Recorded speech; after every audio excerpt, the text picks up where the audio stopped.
It's Monday, May 18th, 2015, and let's talk about what happened this weekend over at xdadevelopers.com.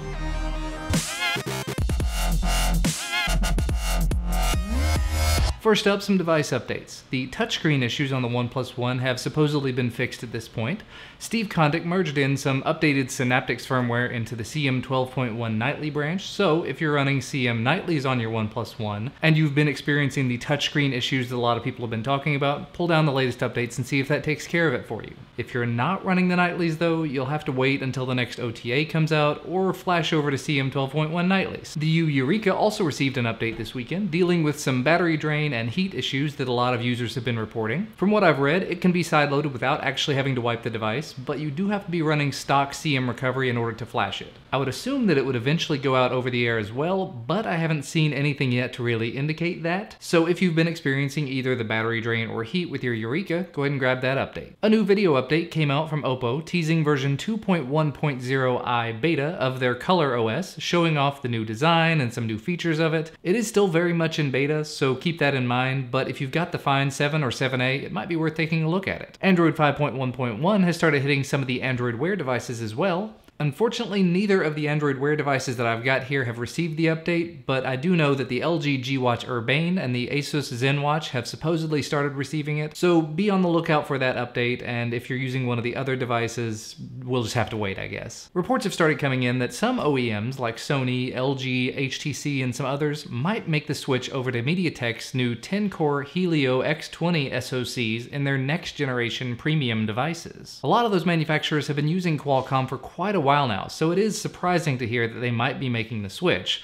But as long as Mediatek keeps releasing low-cost, decently powerful chips and releasing source for them, I don't see how that's really too much of a problem. Speaking of which though, there was a leak of a new Sony device codenamed Lavender, which is supposed to have super thin bezels and a Mediatek chip, specifically the MT6752 octa-core chip. From the leak, it looks like it's a bit of a mid-range device for the selfie-minded person, so it's got a really nice front-facing camera, but still, it's an interesting step for Sony into that Mediatek territory. Also, it looks like the Chromecast has gotten a bit more love this weekend as well. 6 new services now have support for it, including CBS All Access, HGTV, Fox Now, FX Now, Pluto TV, and Haystack.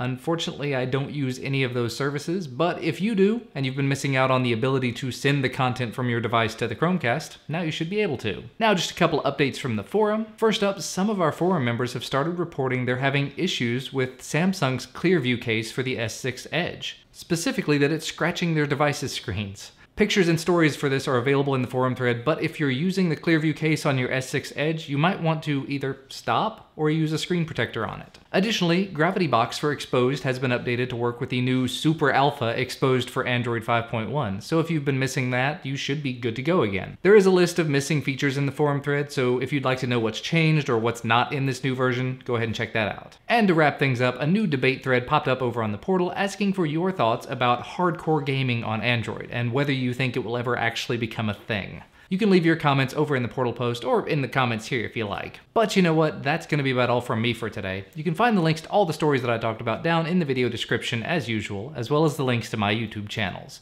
Remember, if you like this video, please do leave us a like down below the video. We definitely appreciate it, and subscribe to receive all of our content as soon as it becomes available. Thanks for watching, and I'll see you next time.